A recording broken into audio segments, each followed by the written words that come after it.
Buenas noches. Hoy estamos a jueves 25 de enero. Bienvenidos al estudio del Catecismo Mayor de Westminster. Somos Iglesia Presbiteriana Reformada en Panamá. Esta noche tenemos la pregunta número 46 del Catecismo Mayor de Westminster, que dice así: ¿en qué consiste el estado de humillación de Cristo? Y la respuesta: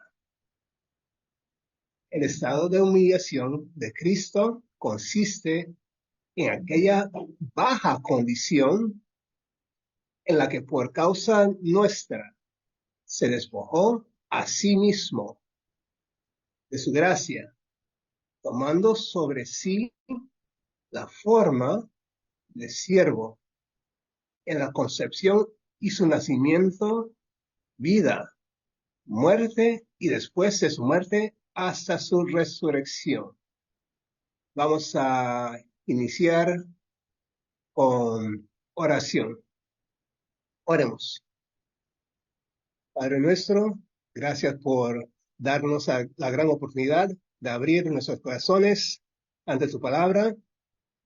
Te pedimos que tú seas quien hable a nosotros, que la Biblia interprete a la Biblia y que tú te lleves todo el honor y la gloria por siempre. Gracias en Cristo Jesús. Amén. Vamos a leer, ¿sí? Vamos a leer los pasajes bíblicos en los que el catecismo se apoya.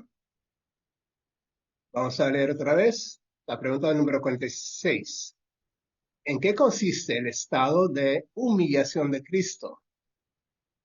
Y la respuesta: el estado de humillación de Cristo consiste en aquella baja condición en la que por causa nuestra se despojó a sí mismo de su gloria, tomando sobre sí la forma de siervo en la concepción y su nacimiento, vida, muerte y después de su muerte hasta la vida eterna.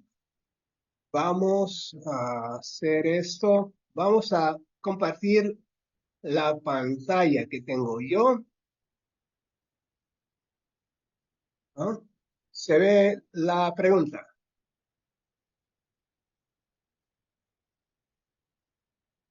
Muy bien, muy bien. Hermano, se ve alto y se ve con bastante nitidez. Muy bien, muy bien. Tenemos aquí los pasajes bíblicos.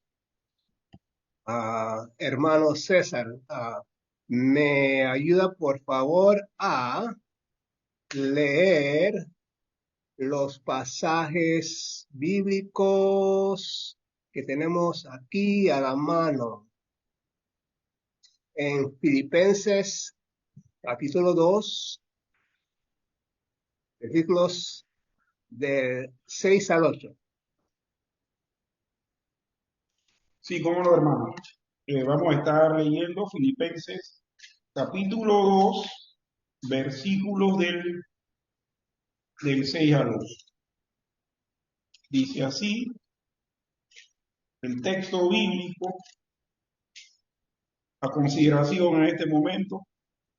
Dice: el cual siendo en forma de Dios, no estimó el ser igual a Dios como cosa a que aferrarse, sino que se despojó a sí mismo, tomando la forma de siervo, hecho semejante a los hombres, y estando en la condición de hombre, se humilló a sí mismo, haciéndose obediente hasta la muerte y muerte de cruz. Voy a hacer una cosa. quiero que leamos también cómo nos dice la Nueva Traducción Viviente. Dice así, aunque era Dios, no consideró el ser igual a Dios fuera al, no consideró que el ser igual a Dios fuera algo a lo cual aferrarse. En cambio, renunció a sus privilegios divinos, adoptó la humilde posición de un esclavo y nació como un ser humano. Cuando apareció en forma de hombre, se humilló a sí mismo en obediencia a Dios y murió en una cruz como morían los criminales. Interesante, interesante. Hermano César, no sé si tiene algún comentario acerca de ese pasaje.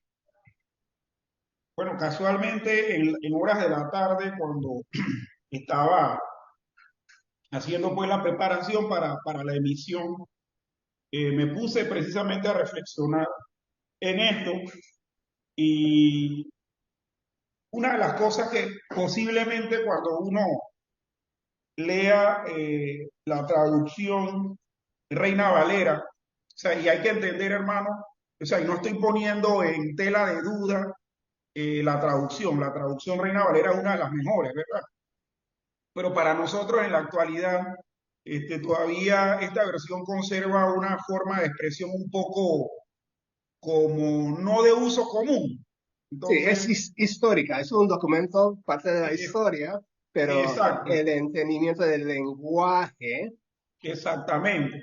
sí, Pero sí, lo que da a entender precisamente esto, este pasaje es que, como lo dice la nueva traducción viviente, que es una traducción en lenguaje actual, es que aunque Cristo, aunque siendo Dios, no consideró el ser Dios como cosa a que aferrarse. Es decir, para la obra que Cristo iba a realizar a favor del hombre para remisión de sus pecados, esta condición que él debía adoptar era algo definitivo, porque tenía que hacerlo en la forma de los hombres, no en la forma de Dios. Entonces, es importante que nosotros veamos eso, ¿no? Porque podemos erróneamente pensar que es que Dios, perdón, que Cristo tenía forma de Dios, pero que no era Dios. No, Él era Dios, Él es Dios. Pero no tomó eso como algo al cual le era difícil hacerlo aparte. ¿Por qué? Porque Él tenía que estar en la condición humana eh, para poder, para poder realizar esa obra. Entonces, interesante también esto que usted dice, renunció. O sea, no es que Cristo dejó de ser Dios, simplemente renunció, ese es su privilegio. renunció a sus privilegios divinos para poder realmente hacer esto. Entonces, interesante, esto no lo había visto en ninguna otra traducción, pero en el versículo 8 cuando se dice que haciéndose obediente hasta la muerte y muerte de cruz, aquí en la nueva traducción viviente dice que se humilló a sí mismo en obediencia a Dios y murió en una cruz como morían los criminales. Entonces, la cruz era una forma de humillación precisamente y de oprobio público por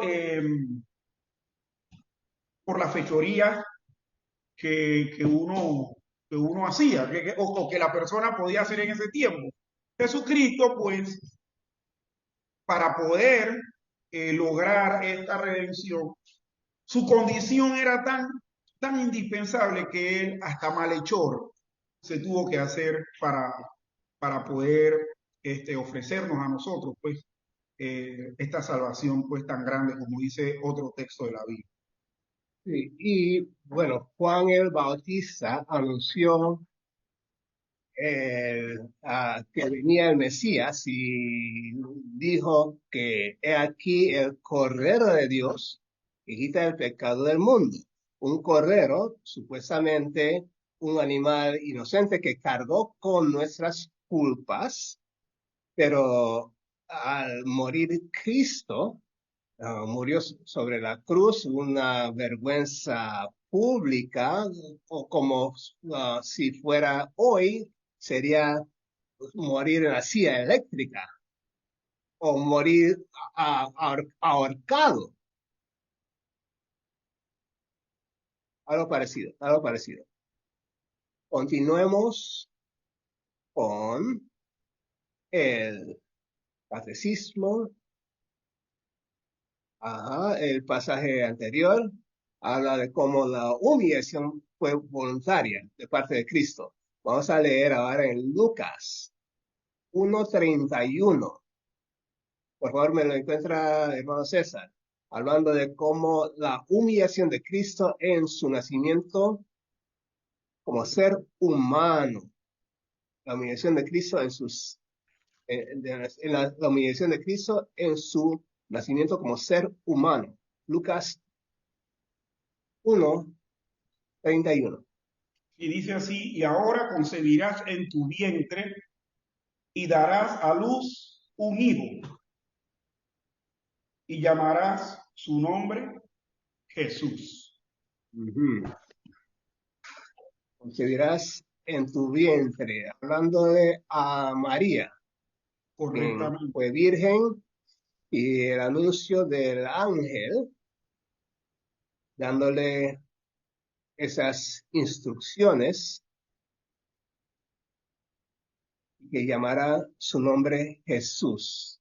Acabamos de pasar por la temporada navideña, en donde vimos cómo se le anunció a María el nacimiento, se le anunció a José el nacimiento, a, a Zacarías y a Elizabeth.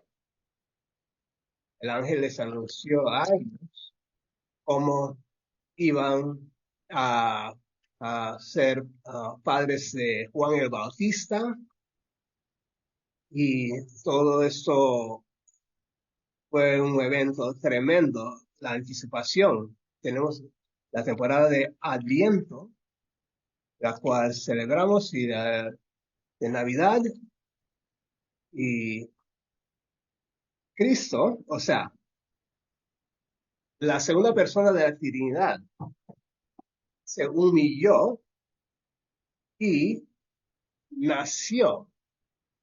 Pasó a través de los 9 meses de embarazo de María y nació en ese mundo como un bebecito para vivir una vida como cualquier ser humano. Y esa obediencia voluntaria, la obediencia activa, le llamamos, de Jesús, fue parte de el cumplimiento de toda justicia. Hasta tuvo que pasar por la circuncisión para cumplir la ley. Su familia y él observaron todos esos festivales judíos que anticipaban la venida del Mesías. César, ¿tiene algún comentario? Sí, hermano, quisiera leer ese mismo pasaje en la versión del excelentísimo Torres Amat. O sea, aquí estoy leyendo una versión católica romana que precisamente lo hizo, bueno, en su tiempo pues, fue uno de los mejores traductores bíblicos que hubo dentro del catolicismo romano. Y aquí en el versículo 31 del Evangelio según San Lucas dice, sábete que has de concebir en tu seno y parirás. Aquí utiliza una palabra que para muchos le suena fuerte, parirás. Parirás un hijo a quien pondrás por nombre Jesús. Hablando de parir, o sea, para que parir es un término que se usa en biología Y recuerdo yo como una anécdota una vez, hablando del término, en una clase de ciencias naturales que tenía que ver con reproducción, los niños todos se sonrojaron. Yo le digo, ¿cuál es el sonrojo? Sí, esta es una palabra que es parte de la condición animal del humano.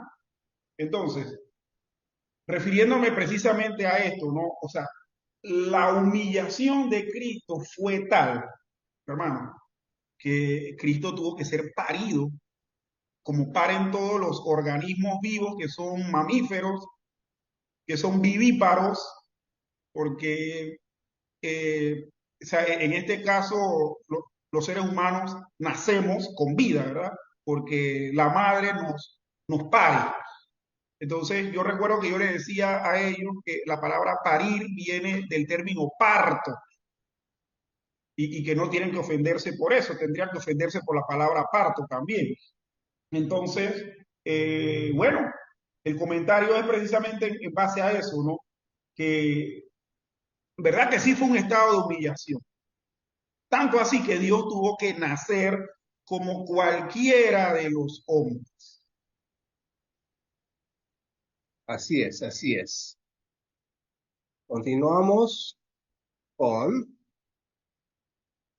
la lectura de Segunda de Corintios 8:9, como la humillación de Cristo al renunciar el gozo de las riquezas en el cielo por una vida de pobreza en la tierra.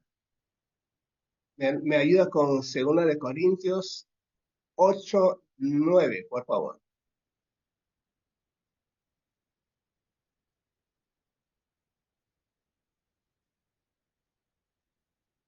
Sí, 2 Corintios 8:9 dice, porque ya conocéis la gracia de nuestro Señor Jesucristo, que por amor a vosotros se hizo pobre siendo rico, para que vosotros con su pobreza fueseis enriquecidos.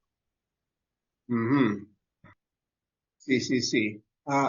Como dice la traducción, nueva traducción viviente, es muy parecido, muy parecido. Acá dice así, en la nueva traducción viviente, ustedes conocen la gracia generosa de nuestro Señor Jesucristo. Aunque era rico, por amor a ustedes, se hizo pobre para que mediante su pobreza pudiera hacerlos ricos. Así que somos herederos con Cristo. Él, hace una persona de la Trinidad, Dios mismo, se humilló, se hizo un ser humano y vivió por todas las cosas del ser humano. Fue tentado, pero nunca pecó. Pero él fue parte de una familia, tuvo que trabajar, aprender un oficio, ah, y vivir en una familia y pasar por todo lo que pasamos nosotros. Y cuando empezó su ministerio, se rodeó de discípulos que él tuvo que repetidamente enseñarles y que se acordaran de lo que él dijo, y todavía tuvo que lidiar con gente que no entendía porque tenían esa cultura, una enseñanza previa, y tuvo que hacer que aprendieran cosas nuevas. Y Hermano, al es que final, la sí, condición del ser humano es una condición de pobreza. Mire cómo lo ve Dios. Y hay muchos de nosotros, pues, y digo nosotros para hablar de la humanidad en general, nos creemos la gran cosa.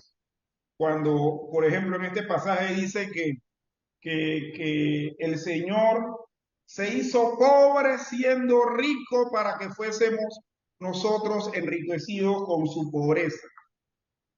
O sea, que en realidad la condición de pecado del hombre es una condición de pobreza y que Dios tuvo que hacerse pobre para elevarnos a los que creíamos en Él a la riqueza de la salvación. Obviamente, tener el mismo, ¿cómo se llama?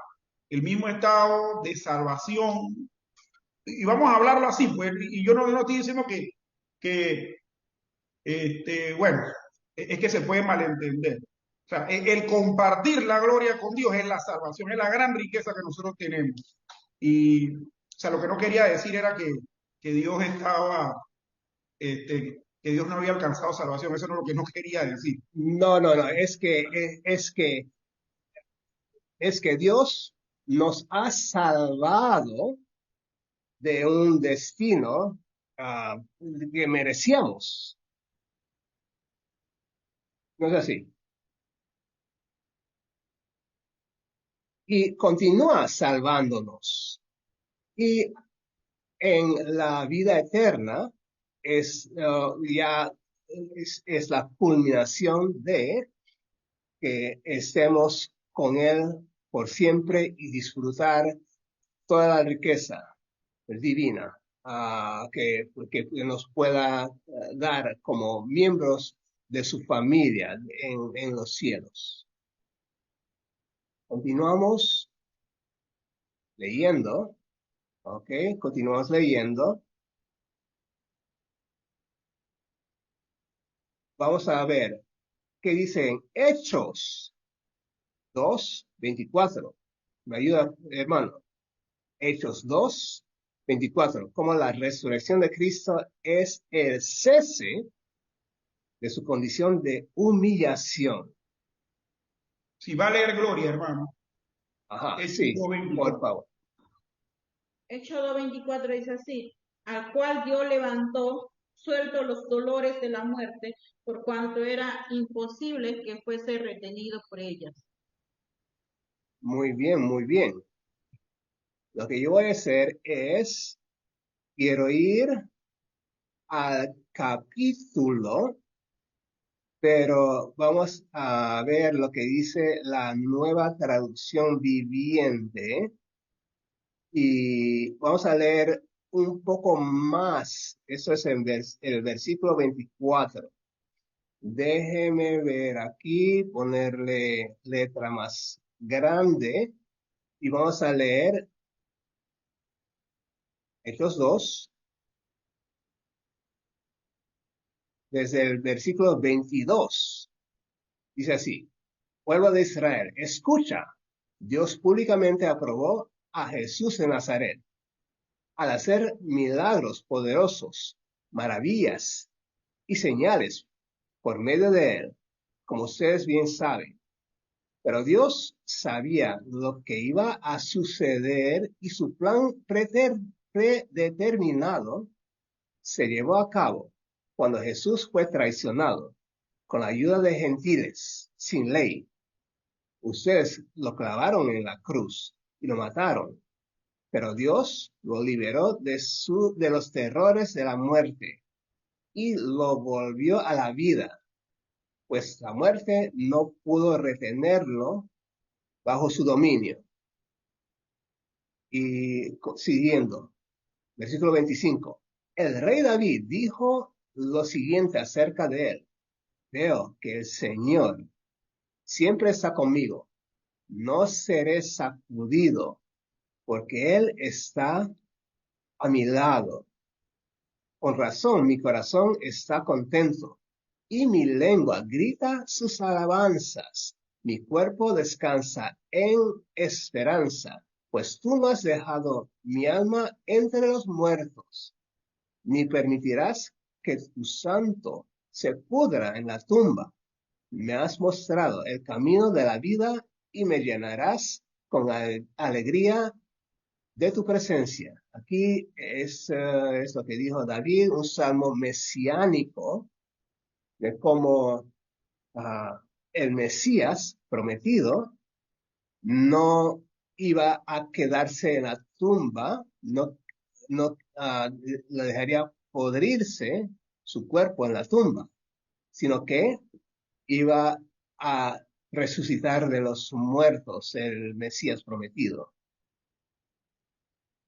Ah, ¿Tiene algún comentario, hermano César?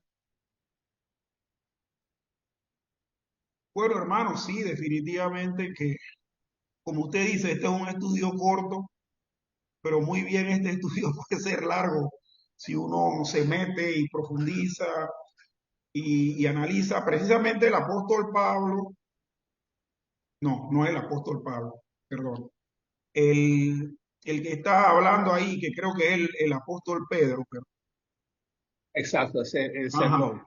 el apóstol Pedro, sí, dice, pero Dios lo liberó de los terrores de la muerte y lo volvió a la vida, pues la muerte no pudo retenerlo bajo su dominio. Eso en el sermón, en el pórtico de Salomón, posterior, perdón, en el pórtico de Salomón no, después de- del asunto en Sí, Pentecostés. Ajá, entraban los gentiles. Dice, ajá, versículo 14. Entonces Pedro dio un paso adelante junto con los 11 apóstoles y gritó a la multitud. correcto, sí. Y entonces ahí el comentario que hace es precisamente previo a la cita que él hace de David, de lo que dijo David en el Salmo. Y en esto, o sea, en esta referencia, bueno, se habla de que fue la resurrección de Cristo la que da cese, o sea, la que termina ese estado de humillación que empezó con su nacimiento y que se mantuvo durante el ministerio de Jesús. O sea, el hecho de que no pudiese ser retenido por la muerte, que su cuerpo no se corrompiese o se pudiese realmente, hermanos, es librarse precisamente de la condición de humillación que todos los seres humanos normales y viles tenemos. El día que cada uno de nosotros muera, créame que vamos a quedar en la tumba, nuestros cuerpos van a quedar en la tumba y lo poquito que quede de ellos va a ser descompuesto. O sea, Sí, aquí el verso 24 dice que lo ajá, liberó de los terrores de la muerte. ajá. Bueno, y la resurrección precisamente es el gran triunfo de Jesús sobre la muerte. Y no solamente eso, hermano, sino que precisamente habiendo él optado por tener esa condición de hombre para favorecer a los hombres, en el momento que el Señor cumple el cometido, vence y precisamente abandona o termina esa condición de humillación, resucitando entre los muertos. Y nosotros vemos que Jesús resucitó con cuerpo glorificado, ascendió a los cielos y está a la diestra del Padre, abogando por todos nosotros. Exacto, es un cuerpo verdadero, no es un fantasma, como él lo demostró. Y es interesante, hermano, eso, que mire que Jesucristo no resucitó con un cuerpo descompuesto, porque, ok, Sí, pudiésemos haber visto a un Jesús, en el caso que fuese como el de todos los hombres, con un cuerpo como el de los zombies, como el de la idea que tenemos de los zombies en el sí, día de hoy. No, el cuerpo de Jesús estaba incorrupto, solamente que tenía las marcas sí. Las en sus llagas manos y en de sus pies. las manos y el costado y los pies. Correctamente, ajá, correctamente. Muy bien, muy bien. Entonces, continuemos con las preguntas de comentario de ese estudio. Aquí, la pregunta número 1. En llevar a cabo el plan de salvación, ¿qué condición tomó Cristo sobre sí? ¿Qué condición tomó Cristo sobre sí? Y la respuesta, una condición baja, o sea, humillarse y ir del nivel de ser Dios, omnipotente, todopoderoso, a ser un ser humano, uno de los miles y millones de las criaturas. Pregunta número 2. Hermano, Sí, usted sabe que esta respuesta me hace recordar un cántico que se basa en un salmo, que es ese cántico que dice alabad servidores del Señor. No sé si usted lo recuerda, que lo hemos cantado nosotros en nuestro servicio de oración. Y dice el coro de ese salmo, de ese cántico, dice, ¿quién como el Señor nuestro Dios que se sienta en las alturas? El cántico dice, baja para ver los cielos y la tierra, pero el salmo textualmente dice, y se humilla para ver los cielos y la tierra. O sea, esa condición baja que Dios tiene que tomar para poder inclinarse y prestarle atención al ser humano, el Señor la concretó cuando se humanó en favor de nosotros. Y es muy interesante eso, hermano. No me acordaba, pero mientras usted hablaba me acordé y cuántos otros pasajes más no dicen lo mismo, que Dios al atendernos, en verdad que Dios se humilla, así como cuando se humilló Cristo, cuando tomó forma humana. así es, así es.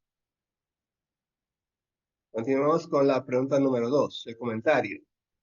¿Por qué razón tomó Cristo sobre sí una condición baja?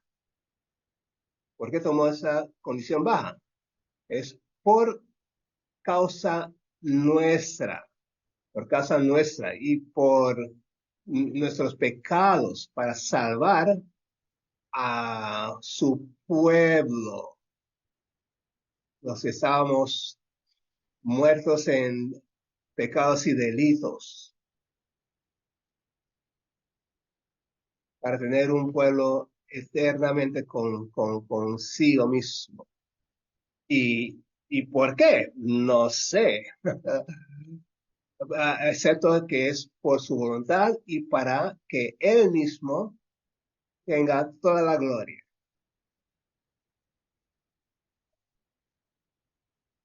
Entonces, César, ¿tiene un comentario acerca de eso?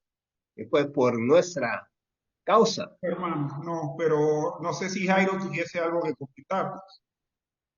Ah, y no, bueno, si no, continuamos con la pregunta número 3, el comentario. Dice así, ¿cuál era la condición de Cristo antes de venir al mundo? La condición de Cristo antes de venir al mundo.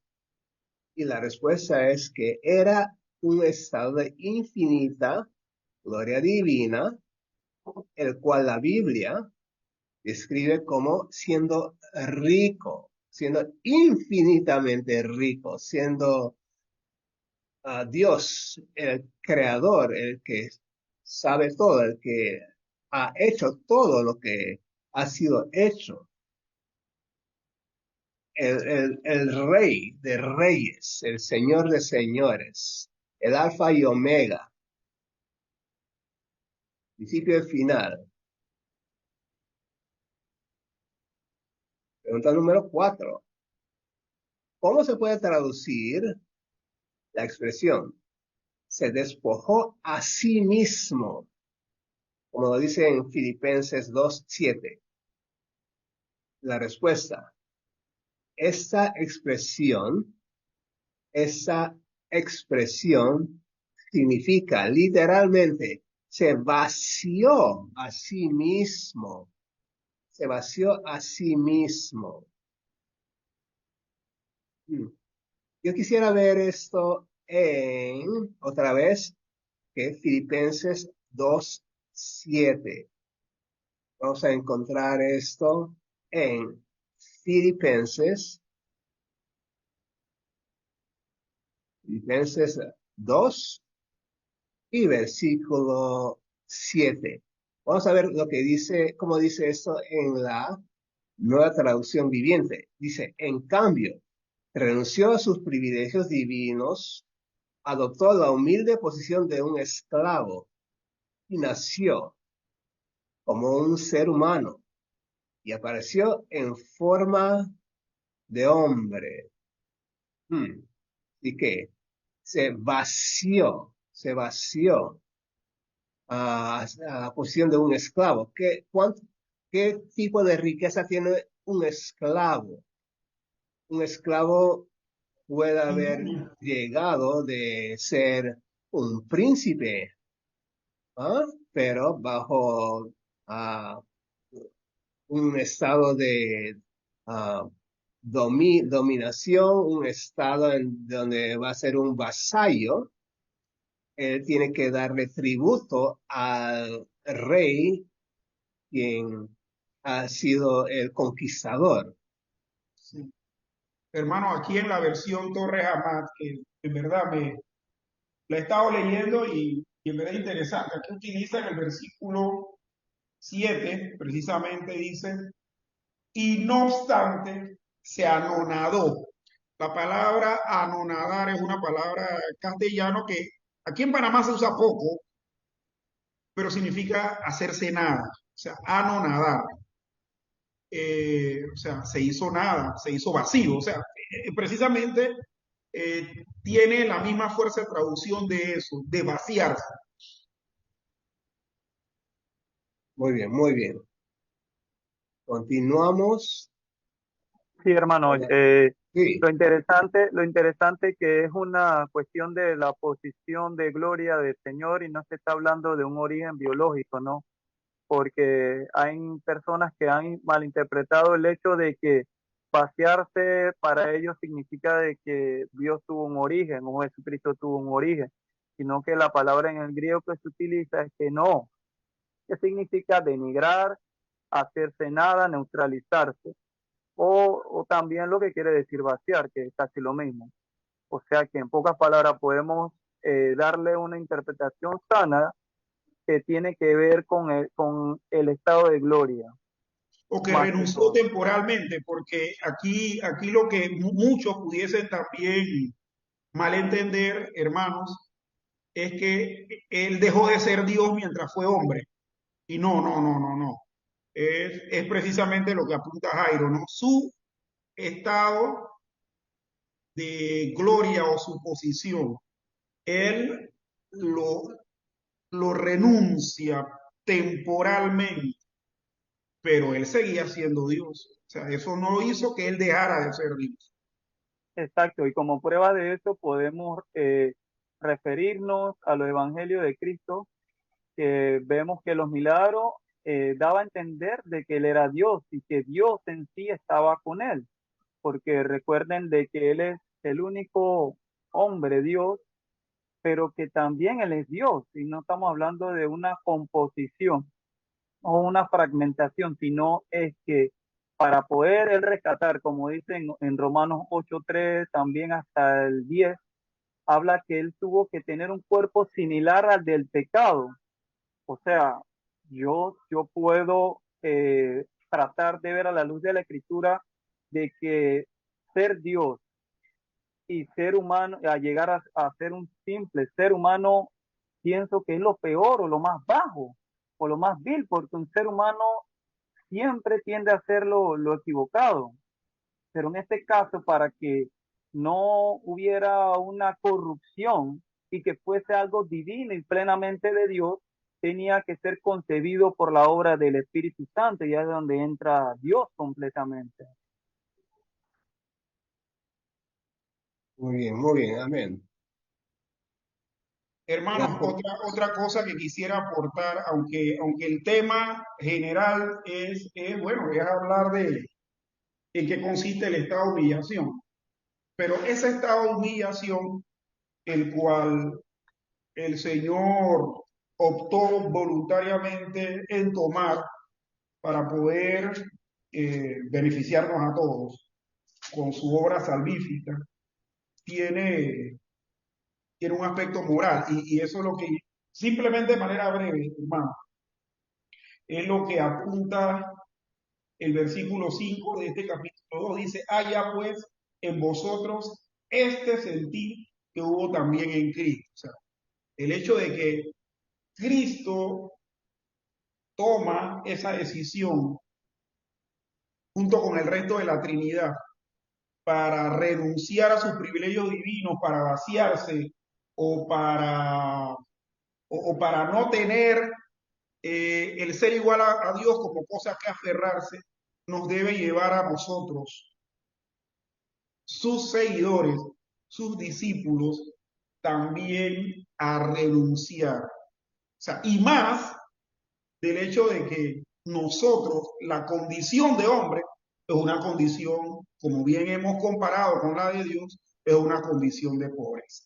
O sea, nosotros todavía con menos esfuerzo tenemos que estar dispuestos a renunciar a nuestras malamañas y triquiñuelas, que son las que nos hacen daño muchas veces en nuestra vida diaria. ¿Por qué? Porque este mismo pasaje nos dice: haya pues en vosotros este sentir que hubo también en Cristo Jesús. Hermano, solamente quería apuntar eso. Exacto, exacto. Ahora, en el mundo creado de la creación, los animales, las plantas, los planetas, las estrellas, todas obedecen las leyes físicas, las leyes que Dios les ha dado. Pero el ser humano es el que se ha rebelado. Los ángeles se rebelaron, pero ellos tienen otro destino. Pero el ser humano, a Dios ha decidido rescatar a su pueblo para que seamos parte eterna de su reino. Continuamos con la pregunta número 5. ¿De qué se despojó Cristo al hacerse hombre? La respuesta: se despojó del gozo de su gloria celestial. Imagínese que eres Dios eterno y quieres rescatar a tu pueblo que se ha rebelado contra ti, y eso requiere hacer ciertas cosas. Número 1, tienes que hacerte uno de ellos. Tienes que despojarte de tus privilegios como Dios. Tienes que nacer como un bebé, pasar 9 meses en un embarazo, ser el parto en donde naces y tienes que ser alimentado como niño, crecer, aprender oficio, pues, ser parte de la sociedad, ser obediente a un padre y madre, y todo lo que va en ese entorno. Comparamos todo eso a ser Dios. ¿Cómo se compara ser Dios a ser un hombre? Hombre como todos los hombres. Es cosa que no se puede, uno casi no puede imaginarse lo que es. Pero, ¿por qué lo hizo? Lo hizo por nosotros.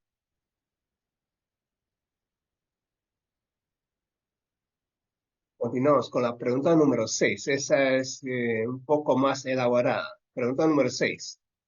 ¿Qué grave error se comete en relación a la declaración de que Cristo se despojó a sí mismo? ¿Qué grave error hacen algunos? Es decir, algunos mantienen que esa expresión del texto griego en Filipenses 2:7 significa que Cristo se despojó de su deidad. De acuerdo a esa interpretación, Cristo era divino cuando estaba en el cielo, pero abandonó su deidad y fue mero hombre aquí en la tierra. No obstante, ya que muchos textos del Nuevo Testamento enseñan que Cristo era verdadera y completamente Dios, estando en la tierra, la anterior interpretación no puede ser correcta. El verdadero significado es que Cristo se despojó del gozo de su gloria divina, tomando, en cambio, la forma de siervo. Su naturaleza seguía igual, pero su posición cambió. Ah, ¿algún comentario acerca de cómo se desarrolla esa respuesta?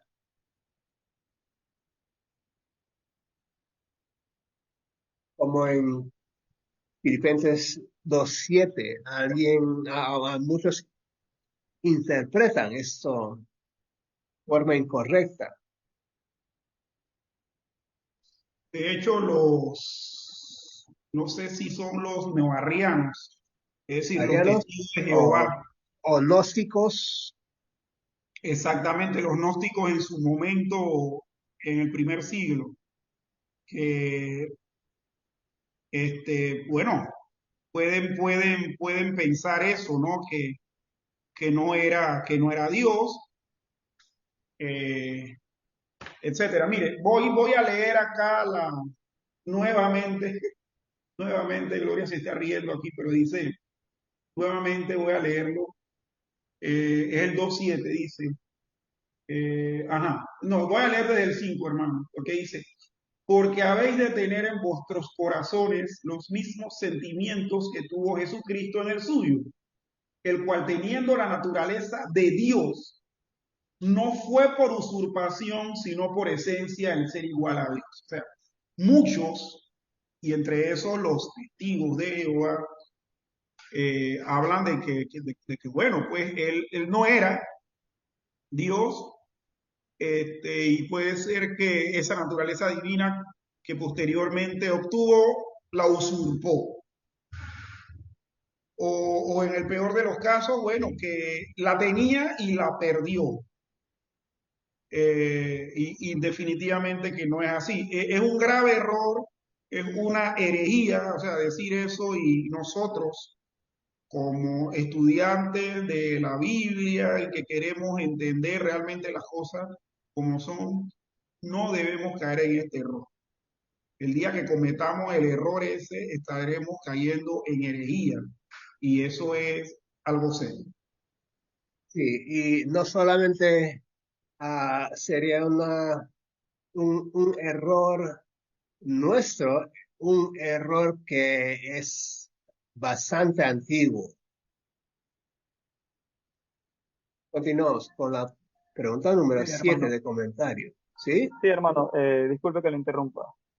Sí, lo que pasa es que como hemos tratado de aclarar de que la diferencia que hay es que una cosa es el gozo y la posición de honor que tenía Jesucristo en su gloria divina, y una cosa era la condición que él tomó, que no tiene nada que ver con su deidad, porque el vaciamiento tiene que ver con el hecho de honor. Es que eso es lo que muchos no le han quedado claro y es ahí donde ha salido el monarquismo modalístico y el dinámico, que hablan de que Jesucristo fue creado, por esta razón se basan en Génesis, luego saltan a Filipenses y a Colosenses 1:16, que en vez de utilizar el prototopo como se tiene que dar su interpretación, según las hermenéuticas sanas, utilizan mal y se ponen a inventar con el tema del catequis, que tiene que ver con el honor de gloria. Entonces, ¿qué pasa? Luego caen en la herejía diciendo que Jesucristo tuvo un principio y que por esa razón todas las cosas fueron para él, y de que él es menos que Dios, pero superior a los ángeles y a los seres humanos. Y por último, la conclusión es que él se ganó esa posición a ser casi semejante a Dios por lo que él hizo. Entonces, la Biblia nos muestra de que él siempre ha sido Dios, claramente. Segundo, que él no hizo nada para merecerlo, siempre eso le ha pertenecido, porque él fue engendrado desde la eternidad. Y tercero, de que ninguna de los silogismos humanos pueden comprender lo que es la Santa Trinidad. Lo que podemos entender de que para poder rescatar a los seres humanos, Dios tuvo que hacerse semejante a los hombres, por rescate de los hombres, porque iba a rescatar a los hombres.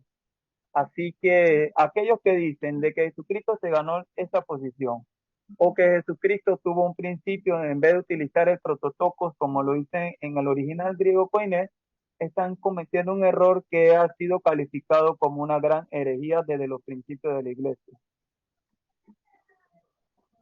Hermano, y hablando de herejías, el hermano Reinaldo dijo que este estudio iba a ser corto, ¿no? Pero hermano, disculpe que en verdad lo esté interrumpiendo. No. Sobre todo yo, ¿no? Porque Jairo en verdad no ha cometido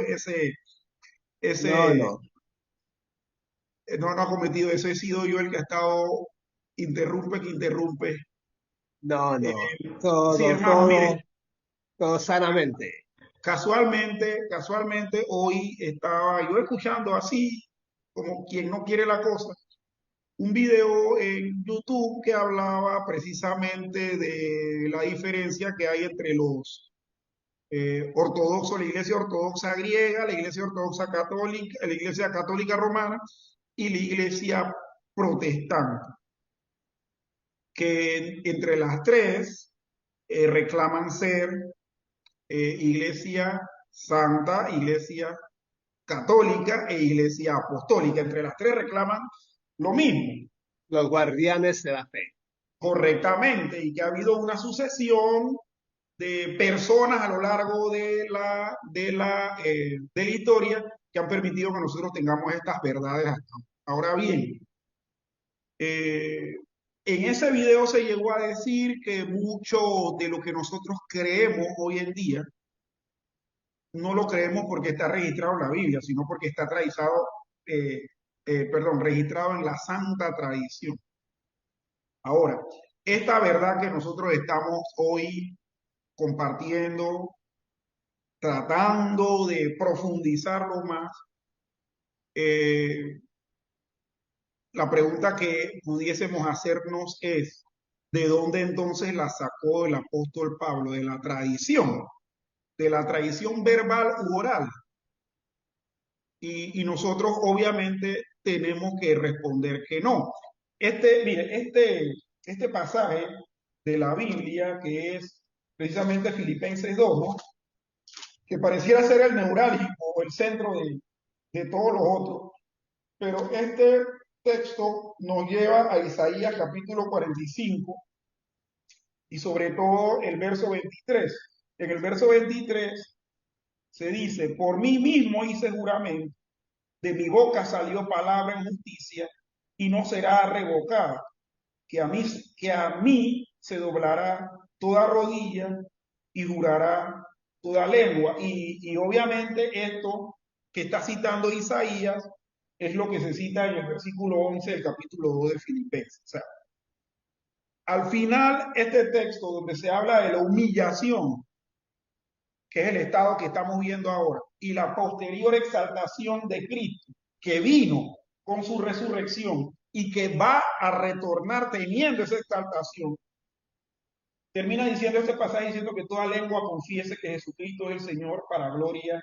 de Dios Padre. O sea, si este texto, el del versículo 11, que es el que al final termina haciendo una conclusión de todo lo que hemos hablado, no tuviese antecedente bíblico, entonces nosotros pudiésemos decir, ven acá, pensemos lo que quiera, porque esto de la humillación de Cristo y la exaltación de Cristo es un invento de tradición oral. No, nosotros lo tenemos en la Biblia, en el Antiguo Testamento, en el libro del profeta Isaías, profeta mesiánico, que al final termina diciendo que que Cristo no perdió su condición o su esencia divina, porque al final la volvió a tomar.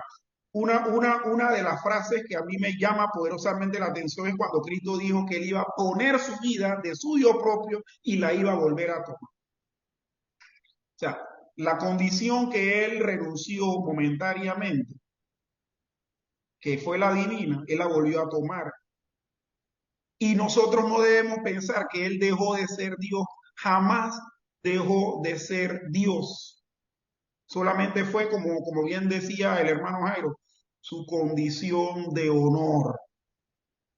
Si él no tuviese esa deidad durante todo el tiempo que él estuvo en la tierra, desarrollando el ministerio y posteriormente muriendo en la cruz, él no hubiese podido volverla a recuperar. O sea, no lo hubiese podido volver. Hermano Jairo, ¿tiene algo que decir? Sí, por último, me gustaría solamente aportarle lo que nos muestra la teología reformada, en este caso la de Berghoff. Dice lo siguiente, es un pequeño párrafo, en el estado de humillación, es un estado. Dice que la teología reformada en cuanto a Filipenses 2, 7 y 8 tienen dos elementos de humillación de Cristo, es decir, la kenosis, que significa vaciando, o exinanitio, que consiste en haber puesto él a un lado la divina majestad, la majestad soberana gobernante del universo, y haber tomado la naturaleza humana, la forma de un siervo. Y por último, la tepionosis, que significa humiliatio, pero tiene que ver con la humillación, sujeto a las demandas y las maldiciones de la ley. Es decir, que Jesucristo se sometió bajo la ley, y eso nos lo muestra Gálatas 4:4, nacido bajo la ley. Ahí está clarísimo, hermano, está clarísimo. Sí, y para terminar, porque aquí me están mirando diciendo que yo hablo mucho, pero sí, nosotros vemos que hay antecedentes bíblicos de que esto iba a ocurrir y que en ningún momento él iba a perder su condición esencial de ser Dios. Simplemente, como ya hemos discutido aquí hasta la saciedad, renuncia a su posición de honor, a los privilegios o beneficios divinos, pero no a su deidad. Muy bien, muy bien. Pregunta 7 dice así: ¿cuál fue la posición de Cristo durante su vida terrenal? O sea que anteriormente preguntamos acerca de la condición de Cristo antes de venir al mundo, que fue de infinita, de gloria infinita. Se describe ser rico, infinitamente rico. Ahora, ¿cuál fue la posición de Cristo durante su vida terrenal? La forma, posición o estado de un siervo, de un siervo. Sí, él vino a servir, él vino a obedecer la voluntad divina para el propósito de ser el Cordero de Dios que quita el pecado del mundo, o sea, de nosotros, su pueblo. ¿No? ¿Algún comentario del estado de Cristo en este mundo durante su vida terrenal? ¿Okay? Bueno, hermano, es interesante, ya que hay unos temas ahí diversos en cuanto que si Jesucristo, y eso es lo que le estaba comentando al hermano César, que si Jesucristo realmente como hombre, Dios hombre, ¿acaso él podía estar en diferentes lugares al mismo tiempo? Lo digo porque muchos dicen o afirman más bien que sí, porque si era Dios, ¿cómo entonces se le va a reducir esos atributos?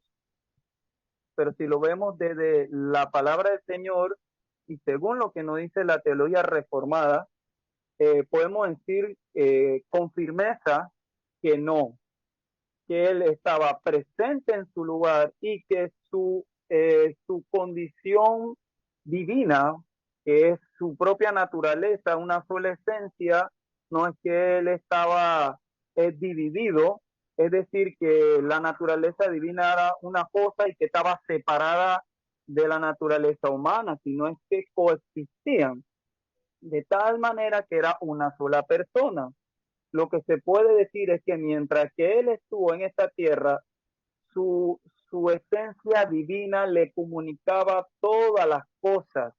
Podemos ver claramente cosas que solamente un Dios como tal podría saberlo. En toda la escritura se mostró eso. Por eso quiero decirlo, hermanos, porque muchos dicen que Jesucristo se le apareció, como en el caso de los mormones, que se le apareció en América, que estuvo acá, que estuvo allá, pero claramente si él era 100% hombre en la parte antropos, entonces él solamente tenía una localización espacial. Me gustaría que me den algún comentario porque pienso que es oportuno, hermano.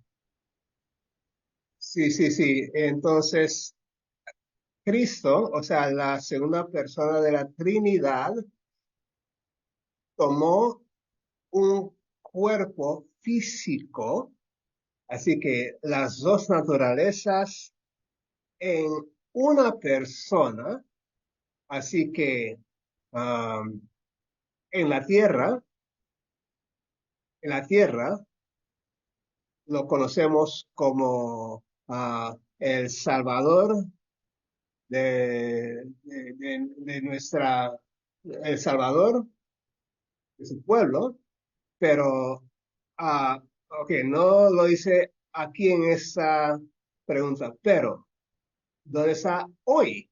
Hoy está a la diestra del Padre, con ambas naturalezas, una persona. Sí, Y hermano, mire que sí, las implicaciones que tiene esto se refleja aún hasta en el credo, en los credos históricos. El credo de Nicea, que es el que nosotros conocemos más, precisamente dice eso, ¿no? Y que está a la diestra del Padre intercediendo por todos nosotros. O sea, ¿dónde está, en qué posición está Cristo ahora, posterior de su humillación, habiendo resucitado y ascendido? Bueno, está a la diestra del Padre intercediendo por todos nosotros, tomó nuevamente su posición de honor y sigue siendo Dios. Nunca dejó de ser. amén, amén. Y tenemos la última pregunta de comentario, pero aquí nos habla de lo que dice Isaías 53. Vamos a ver la pregunta número 8. ¿Qué pasaje del Antiguo Testamento profetiza que el Redentor había de ser el siervo del Señor? La respuesta es Isaías 53. El capítulo entero habla del estado de humillación de Cristo. El versículo 11 lo llama mi siervo justo. Vamos a ver Isaías 53. Isaías 53. Dice así la palabra de Dios. ¿Quién ha creído nuestro anuncio? ¿Y sobre quién ha sido manifestado el brazo de Jehová? Subirá cual renuevo delante de él, y como raíz de tierra seca. No hay parecer en él, ni hermosura. Le veremos, mas sin atractivo, para que le deseemos. Despreciado y desechado por los hombres, varón de dolores, experimentado en quebranto, y como que escondimos de él el rostro, fue menospreciado y no lo estimamos. Eso es lo que se ve en la cruz del sufrimiento de Cristo. Ciertamente llevó él nuestras enfermedades y sufrió nuestros dolores. Nosotros le tuvimos por azotado, por herido de Dios y abatido. Mas él herido fue por nuestras rebeliones, molido por nuestros pecados. El castigo de nuestra paz fue sobre él, y por su llaga fuimos nosotros curados. Todos nosotros nos descarriamos como ovejas. Cada cual se apartó por su camino, mas Jehová cargó en él el pecado de todos. Tremendo. Versículo 7.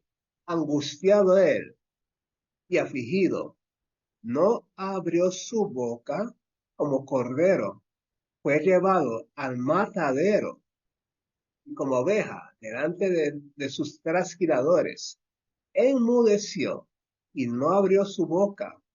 Por cárcel y por juicio fue quitado, y su generación, ¿quién la contará? Porque fue cortado de la tierra de los vivientes, y por la rebelión de mi pueblo fue herido, y se dispuso con los impíos su sepultura, mas con los ricos fue en su muerte, aunque nunca hizo maldad, ni hubo engaño en su boca. Eso describe a Jesucristo en su vida y en su muerte. Versículo 10. Con todo esto, Jehová quiso quebrantarlo, sujetándole a padecimiento, cuando haya puesto su vida en expiación por el pecado del linaje, vivirá por largos días, y la voluntad de Jehová será en su mano prosperada. Verá el fruto de la aflicción de su alma y quedará satisfecho. Por su conocimiento justificará mi siervo a muchos, o sea, nosotros, y llevará las iniquidades de ellos. Y versículo 12. Por tanto, yo le daré parte con los grandes, y con los fuertes repartirá los despojos, por cuanto derramó su vida hasta la muerte, y fue contado con los pecadores, habiendo él llevado el pecado de muchos, y orado por sus transgresiones. Tremendo, tremendo. Isaías 53. Habrá tiempo para que queda en ese estudio para hablar de Isaías 53, ¿o no? ¿Qué piensan ustedes? Tiempo es lo que sobra, hermano. Tiempo, oh, no.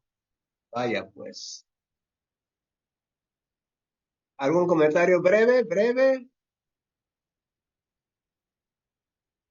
¿O ya la Biblia habló mucho?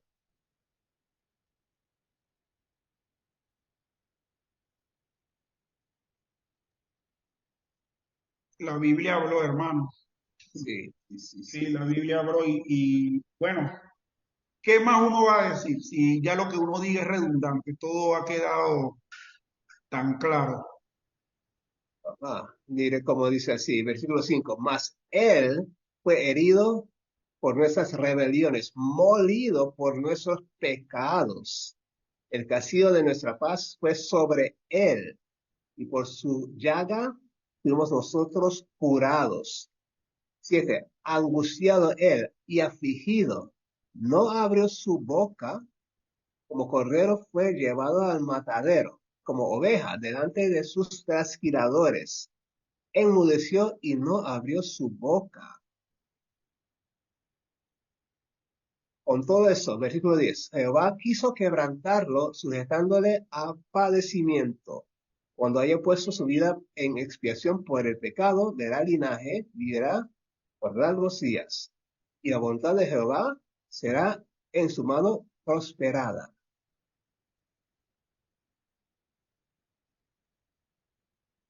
Bueno, hermanos, aquí llegamos al final de nuestro estudio, la pregunta número 46 del Catecismo Mayor de Westminster. La pregunta fue, ¿en qué consiste el estado de humillación de Cristo? Y la respuesta, el estado de humillación de Cristo consiste en aquella baja condición en la que, por causa nuestra, se despojó a sí mismo de su gloria, tomando sobre sí la forma de siervo, en la concepción y su nacimiento, vida, muerte, y después de su muerte, hasta su resurrección. Oremos para concluir el estudio. Padre Santo, gracias por esta gran redención cumplida a través de la humillación, la obediencia activa de Jesucristo, el cual se hizo hombre, vivió, cumplió con toda justicia divina que tú le impusiste para que obedeciera al Padre totalmente y a la vez pudo satisfacer la justicia divina y murió la muerte de la cruz para redimir a su pueblo, a nosotros, los que vivimos para ti. Gracias, Padre, en Cristo Jesús. Amén.